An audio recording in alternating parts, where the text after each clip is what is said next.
अनामिका मध्य प्रदेशातून दिल्ली कॉलेजमध्ये शिकण्यासाठी आली होती आणि अयान राजस्थानमधून त्याच कॉलेजमध्ये शिकण्यासाठी आला होता.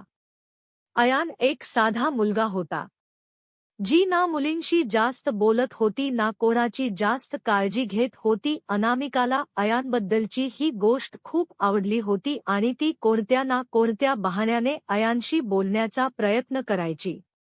अनामिका गोंडस दिसली आणि अल्पावधीतच अयान आणि अनामिका यांची मैत्री झाली. अयानला हळूहळू अनामिका आवडू लागते. दोघेही कॉलेजमध्ये दिवसभर बोलायचे आणि प्रत्येक गोष्ट एकमेकांशी शेअर करायचे आणि काही काळानंतर ते खूप चांगले मित्र बनले. याआधी अयानच्या आयुष्यात एकही मुलगी आली नव्हती. तर मुलं आधी अनामिकाची मैत्रीण होती आणि ती सगळ्यांशी बोलायची. अयानला हे सर्व आवडले नाही. एक दिवस बोलत असताना अयान अनामिकाला त्याच्या भावना सांगतो. अनामिका त्याच्याकडे एक दिवसाचा वेळ मागते आणि म्हणते, मी तुला उद्या उत्तर देईन. अनामिकाला वाटते की अयान जेव्हा कॉलेजमध्ये शिकण्यासाठी आला तेव्हा तो फक्त अभ्यासावर लक्ष केंद्रित करायचा, पण आता त्याचे संपूर्ण लक्ष माझ्याकडेच आहे.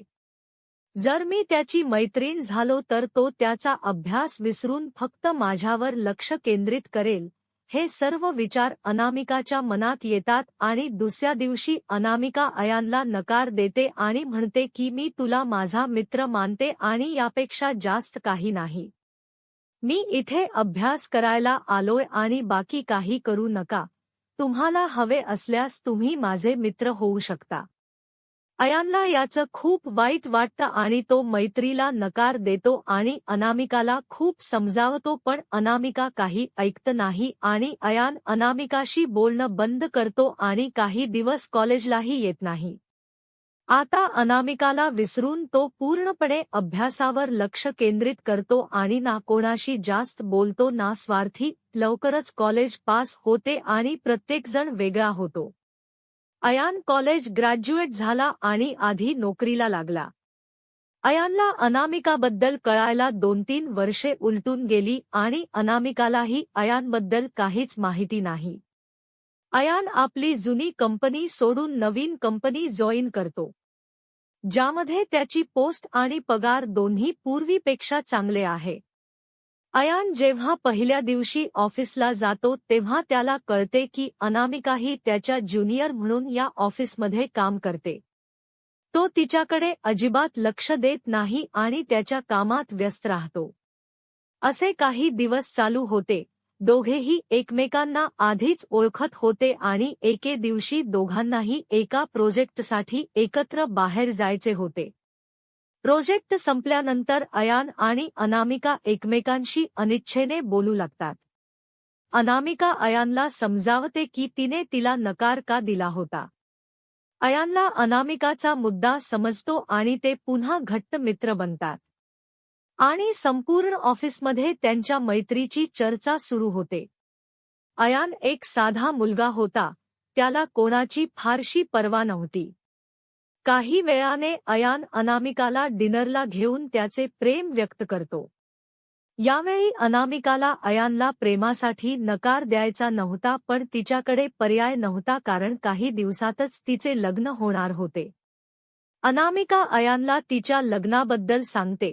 यावेळी अयान पूर्णपणे दुःखी झाला आणि काहीही बोलता तिथून निघून गेला. मग अनामिका रात्री विचार करते की तिला अयानपेक्षा चांगला मुलगा कुठेही सापडणार नाही. तिने ठरवले की उद्या ती अयानला हो म्हणेल आणि मग ती आई आणि बाबांना अयानशी लग्न करायला पटवून देईल. दुसऱ्या दिवशी अनामिका ऑफिसला गेल्यावर तिला कळले की अयान ऑफिसमधून निघून गेला आहे आणि पुन्हा कंपनीत जॉईन होणार नाही. येणे निघताना अयान अनामिकाला एक पत्र लिहितो. ज्या दिवसापासून तुला पाहिलं त्या दिवसापासून तुझ्या प्रेमात पडलो. मी तुला आयुष्यात कधीच विसरू शकणार नाही. आजच्या नंतर मी आयुष्यभर माझे स्थूल शरीर कधीच दाखवणार नाही. मी देवाकडे फक्त प्रार्थना करत राहीन की तू कुठेही असशील आणि तुझ्या लग्नासाठी शुभेच्छा. अनामिका अयानला शोधण्याचा खूप प्रयत्न करते पण अनेक वर्षांनंतरही तिला अयान सापडत नाही आणि ती तिच्या आईवडिलांच्या पसंतीच्या मुलाशी लग्न करते. अशा रीतीने दोघेही एकमेकांपासून कायमचे दुरावतात आणि कष्टाने आयुष्य जगतात.